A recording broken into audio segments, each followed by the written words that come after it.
नहीं, थाईलैंड तो वो पहुंच गया है। उसकी डायरेक्ट फ्लाइट थी बैंकॉक की, थाई एयरलाइन। और ये जो मिस हैप हुआ है बैंकॉक एयरपोर्ट से उतर के बाहर निकला है ना, तो उसके बाद जो भी हुआ वो सीन वही उसके बाद हुआ है। थाईलैंड की जो बॉर्डर है वो उसको क्रॉस करा के म्यांमार के अंदर ले आए हैं, तकरीबन को 5-6 किलोमीटर अंदर। तब वो वहाँ पे इनके साथ इनके कैद में है और इन्होंने अभी मौका दिया है, फ़ोन खुद दिया है कि आप बात करके अपने घर वालों को बताएं कि हमें $50,000 दें तो हम आपको छोड़ देंगे, अदरवाइज आपको मार देंगे या फिर आगे किसी थर्ड पार्टी को सौदा करके भेज देंगे आप। और वो बताता है कि मैं ऐसे ऐसे करके मुसीबत में फंस गया और कुछ लोगों ने मुझे अगवा कर लिया, जिसमें वो टैक्सी ड्राइवर भी शामिल था। यकीनन वो बेटे ने लोकेशन सेंड की है जो बर्मा की ही आती है, तो वो उसने अपने ये नहीं है कि वो कोई इनोसेंट है या पागल है, वो बड़े चलाक और क्रिमिनल है और मुनज़्ज़म गिरोह है उनका, वो ट्रेंड याफ्ता है और इसलिए तो वो मेरे बेटे के नंबर से तो करवा रहे हैं। तो जब भी आप किसी मुल्क में जाएं पहले उसकी हिस्ट्री पढ़ें, जो मिस्टेक मैंने की है वो कोई और ना करे, किसी और का बच्चा ना फंस जाए। तो खुदारा पहले उस मुल्क के बारे में मुकम्मल जांच पड़ताल करें। अस्सलाम वालेकुम नाज़रीन, उर्दू 5 के साथ मैं हूँ आपके होस्ट राबिया अली। नाज़रीन, अक्सर आपने खबरें सुनी होंगी कि इंसानी स्मगलिंग के हवाले से किस तरह होती है। आज आंखों देखा वाकया आपको बताएंगे। हमारे साथ जो शख्स मौजूद हैं चौधरी अमजद साहब, इनके 24 साल बेटा शाजब, वो पाकिस्तान से थाईलैंड जाते हैं अपने बिजनेस के सिलसिले में, लेकिन उसके बाद क्या होता है ये सारा वाकया इनके वालिद से जानते हैं कि वहाँ क्या हुआ और अब वो किस हालत में है। अस्सलाम वालेकुम। जी वालेकुम अस्सलाम। सर, सबसे पहले मुझे ये बताइएगा कि ये असल वाकया है क्या? बेटा पाकिस्तान से क्यों किया? स्टडी वीजे पर थाईलैंड किया था या किसी और सिलसिले में? नहीं जी, स्टडी वीजे पे नहीं, स्टडी तो उसकी माशाल्लाह कंप्लीट थी, वो विजिट के लिए गए थे थाईलैंड? जी, थाईलैंड विजिट के लिए। तो थाईलैंड में आपके कोई और भी रहते हैं या वो अकेले गए? नहीं, वो गया तो वो इधर से अकेले ही है, लेकिन वैसे मेरे काफ़ी दोस्त उधर रहते हैं जो अपने अपने बिजनेस कर रहे हैं। तो कैसे गए थे? किसी एजेंसी के थ्रू गए थे या ऑनलाइन वगैरह वीजा करवाया था आपने? कोई जांच पड़ताल की? नहीं, इसमें जांच पड़ताल क्या करनी थी, वीज़ा मैंने खुद लगवाया, किसी एजेंट के थ्रू नहीं लगवाया, ना उसमें कोई और बंदा कोई इन्वॉल्व है। मैंने खुद लगवाया वीज़ा और मैंने खुद ही टिकट भी करवाई है, इतनी सी बात है। अच्छा, जब वो वहां पहुंच गया, थाईलैंड पहुंचा नहीं पहुंचा ये तो बताएं। नहीं, थाईलैंड तो वो पहुंच गया है। उसकी डायरेक्ट फ्लाइट थी बैंकॉक की, थाई एयरलाइन। और ये जो मिस हैप हुआ है, जो मेरे साथ इतना बड़ा सामना हो गया, ये जब वो बैंकॉक एयरपोर्ट से उतर के बाहर निकला है ना, तो उसके बाद जो भी हुआ वो सीन वही उसके बाद हुआ है। तो आप तक ये खबर कैसे पहुंची कि उसके साथ ये मिसहैप हो गया और मिसहैप क्या हुआ? जब वो अपना टैक्सी लेके उधर होटल की तरफ चला गया, उसके बाद मेरा उससे रब्ता नहीं रहा।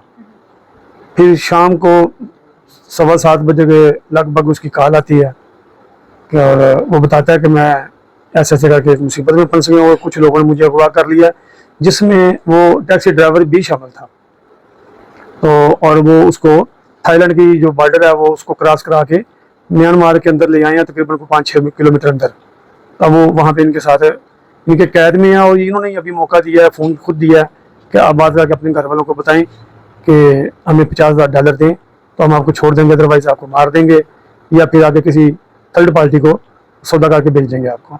नाज़रीन, ये म्यांमार वही मुल्क है जहां पर कुछ साल पहले मुसलमानों का जो है बेदर्दी से कत्ल किया गया था, जिसे बर्मा कहा जाता था, और अब उसका नया नाम म्यांमार है। ये उन मुल्क की बात कर रहे हैं जहां इनका बेटा जो है, बेटे को ले जाया गया। तो उसके बाद दोबारा किस तरह रब्ता हुआ आपका?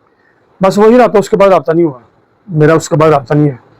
फिर आपने क्या आगे क्या हिकमत अमली की? पुलिस से रब्ता किया, FIA में रब्ता किया या हुकूमत के किसी नुमाइंदे से रब्ता किया? क्या कुछ कर रहे हैं कोशिशें? जी, मैंने गवर्नमेंट के जो प्राइम मिनिस्टर साहब की शिकायत सेल जो है, वो फॉरेन अफेयर जो इनकी मिनिस्ट्री है, वहाँ पे एप्लीकेशन दी है शिकायत सेल में। और उम्मीद है इंशाल्लाह ताला गवर्नमेंट अपनी फर्ज निभाएगी और मेरा बेटा बाजियाब कराएगा। बेटे ने और कुछ बताया नहीं कि वहाँ किस तरह के वो लोग हैं? क्या वो इंडियंस हैं या वो भी मुसलमान हैं या बर्मा के ही लोग हैं, और किस तरह का रवैया कर रहे हैं उसके साथ? वो इंतहाई मिसबिहेव कर रहे हैं और बेमाना तशद्दुद भी कर रहे हैं। वो बता रहा था कि काफिर है, मुसलमान कोई नहीं है, उनमें एक भी मुस्लिम नहीं है, वो सब के सब काफिर हैं। और उनका मुतालबा क्या है? कोई रकम की डिमांड वगैरह की और कितने की? $50,000 मांग रहे हैं वो, और यही उनका तकाजा फिलहाल। तो अभी तक उसके बाद तो राब्ता ही नहीं हुआ, ना कोई बारे गिनने का उन्होंने को मुझसे कोई बात हुई या कोई उन्होंने कोई पॉइंट बताया हो। उसके बाद मुझसे उस बेटे का मेरे का फोन ऑफ जा रहा है। अच्छा, मतलब वो एक किडनैपर के पास है, अगवा हुआ है, तो वो किस तरह मोबाइल इस्तेमाल आपका बेटा कर रहा है और किस तरह आपसे राब्ता कर रहा है? वो इतने बेवकूफ हैं, उसे मोबाइल दे रहे हैं और राब्ता भी करवा रहे हैं। नहीं, वो बेवकूफ़ तो नहीं है, वो बड़े सियाने हैं।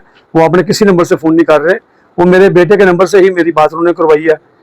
और वो समझ रहे थे कि शायद इस तरह कोई ट्रेस नहीं होगा, लेकिन वो बेटे मेरे के अल्लाह ताला ने उसकी मेरी मदद करनी है, इसलिए शायद, बल्कि यकीनन वो बेटे ने लोकेशन सेंड की है जो बर्मा की ही आती है। तो वो उसने अपने, ये नहीं है कि वो कोई इनोसेंट है या पागल है, वो बड़े चालाक और क्रिमिनल हैं और मुनज़्ज़म गिरोह है उनका, वो ट्रेंड ही याफ्ता हैं, और इसलिए तो वो मेरे बेटे के नंबर से तो करवा रहे हैं। बस आपका एक ही दफा राब्ता हुआ या दोबारा राब्ता हुआ? जब से बेटा अगवा हुआ है कितना अरसा हो गया है और उस दौरान कितनी दफा आपका राब्ता हुआ है बेटे से? ये परसों की बात है जी, 2 तारीख की शाम को, और कल का सारा दिन गुजर गया, आज का भी सारा दिन गुजर गया, मेरे से रब्ता नहीं हुआ। मतलब आज तीसरा दिन सुबह स्टार्ट हो जाएगा। जी बिल्कुल। 3 दिन से इनका 24 साल बेटा जो कि पाकिस्तान से थाईलैंड जाता है और वो गायब है, और आज 2 दिन हो गया इनका कोई राब्ता नहीं हुआ। तो हुकूमत की तरफ से नुमाइंदे क्या कह रहे हैं? कोई मदद की यकीन दहानी करवाई या बस वादे और दावे किए जा रहे हैं? जी अभी मेरी फेडरल मिनिस्टर हैं जो हमारे आजम मजीद तारड़ साहब, जी जी। उनकी अजीज़ा भी हैं, वो हमारे साहबका फेडरल मिनिस्टर रह चुकी है सेहत की, सारा अफजल तारड़। अभी उनकी कॉल आई है, उन्होंने अपनी हमदर्दी का इजहार भी किया और अपनी मुकम्मल सपोर्ट और मदद की भी यकीनदानी कराई है। और उम्मीद है मुझे अल्लाह के दर से कि मेरी गवर्नमेंट जो है, वो अदारे जो हमारे, वो मेरे बेटे को यकीनन बाफाजत लेके आएंगे। इस तरह के वाकयात बहुत होते हैं, पहले भी हो चुके हैं। अगर दूसरे मुल्कों की बात की जाए वहां भी है, अगर पाकिस्तान की बात की जाए तो पाकिस्तान के अंदर कच्चे का अगर इलाका देखे वहां भी इस तरह के वाकयात होते रहते हैं। तो क्या कहना चाहेंगे जो नौजवान नस्ल है वो पाकिस्तान से, आजकल तो उनका दिल उठ गया हुआ है, सबका यही शौक होता है कि वो पाकिस्तान से चले जाएं, किसी भी सूरत पाकिस्तान से बाहर निकले, किसी दूसरे मुल्क में जाएं, वहां वो सेफ है। तो ऐसे नौजवानों को, स्टूडेंट्स को क्या कहना चाहेंगे? मैं स्टूडेंट से और वालदेन से और न्यू जनरेशन से यही कहूँगा कि जो मेरा ये एक्सपेरिमेंट हुआ है, ये इंतहाई गलत हुआ है, ख़तरनाक हुआ है। तो जब भी आप किसी मुल्क में जाएं, पहले उसकी हिस्ट्री पढ़ें, गूगल से रिसर्च करें, जो मिस्टेक मैंने की है वो कोई और ना करे, किसी और का बच्चा ना फंस जाए। तो खुदारा पहले उस मुल्क के बारे में मुकम्मल जांच पड़ताल करें, जानकारी लें, उसके बाद को अपने डिसीजन लें। अपने बेटे को बचाने के लिए क्या करेंगे, क्या क्या कर सकते हैं आप? उन्होंने इतनी बड़ी डिमांड कर दी है, ये बड़ी मुश्किल है पूरी करना। जाहिर है ये हमारा जैसे जो मिडिल क्लास लोग हैं, वाइट कलर, ये तो उनके लिए तो मुश्किल ही है। लेकिन मेरी तो पहली जो प्रेफरेंस है, मेरी यतरम खान कोशिश भी है कि मेरा मुल्क जो है वो इस बात को संजीदगी से ले, और ये मुल्क और इज़्ज़त के और वक़ार के भी हरफ आएगा। ये हमारे मुल्क के वक़ार और इज़्ज़त का भी सवाल है कि एक पाकिस्तानी दियारे गैर में यूं जाके लीगल प्रोसेस करके गया, वो कोई डंकी लगा के या कोई बॉर्डर क्रॉस करके गया, कानूनी तरीके से नहीं गया। और वो अगर पाकिस्तानी एक शहरी दूसरे मुल्क में जाके यूं अगवा हो जाता है तो ये पाकिस्तान की बदनामी है कि पाकिस्तान अगर उस पर एक्शन नहीं लेता या हमारी गवर्नमेंट खामोशी इख्तियार करती है, तो ये मेरे ख्याल में उन पर भी एक सवालिया निशान उठेगा। जो हमारी इज़्ज़त और वक़ार का जो एक मुकाम बना हुआ है, ऐसे भी पाकिस्तान के जो जिस नज़र से पाकिस्तान को देखते हैं, अगर इन मौक़ों पे भी हम पीछे रह जाएंगे तो फिर अल्लाह याफज हो जाएगा सबका। अच्छा, जैसे कि बर्मा में इस तरह के वाकयात होते रहते हैं, पहले भी इसी तरह मुसलमानों पर जो है कत्ल गारत किए गए। आपको क्या लगता है कि आपका बेटा मुसलमान था, इस वजह से ये चीज उसके साथ की गई, या वो पाकिस्तानी शहरियत रखता था? क्या वजह है, आपको क्या लगता है? नहीं, मेरा नहीं ख्याल कि वो इसको मजहब कार्ड के साथ खेलेंगे, या मैं कहूँ कि वो बतौर मुसलमान। असल में तो वो उन्होंने देखा कि ये नौजवान है, सुटट बुटट है, तो उसके पास पैसे वैसे भी होंगे जो कि उसके पास थे भी, जो उन्होंने छीन लिए जाते ही। और दूसरा पाकिस्तानी शहरी होने का भी क्या उसके माथे पे थोड़ी दिखा था कि वो पाकिस्तानी शहरी है।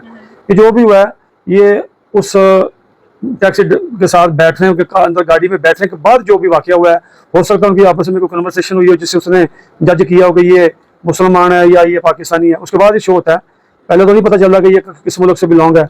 मैं नहीं समझता कि इस तरह का हुआ है। जिन लोगों ने ये काम किया है वो प्रोफेशनल लोग हैं और उनका धंधा ही है। क्या वहाँ और भी पाकिस्तानी इसी तरह है? बेटे ने कोई बात, कोई हिंट दिया हो कि सिर्फ वो नहीं, इस तरह के और भी नौजवान वहाँ पर फंसे हुए हैं? हाँ, उसने मुझे ये जरूर कहा था कि पापा ये मैं वहाँ पे अकेला नहीं हूँ, काफी लोग और भी यहाँ फंसे हुए हैं। और अभी तो उसे मौका ही नहीं मिला कि वो किसी से इंटरव्यू करके पूछ सकता कि इनमें पाकिस्तानी कितने हैं, ये दूसरे मुल्कों के कितने हैं।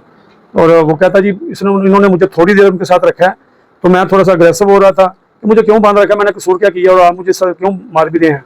तो उन्होंने मेरा कंपाउंड चेंज कर दिया, अब मैं अकेला हूँ जहाँ पे हूँ। तो इतना पता है कि वो कंपाउंड बहुत बड़ा है और हर कमरे में बड़े बड़े हाल हैं और हर हाल में बेशुमार लोग हैं। जो उन्होंने कैद किए हुए हैं।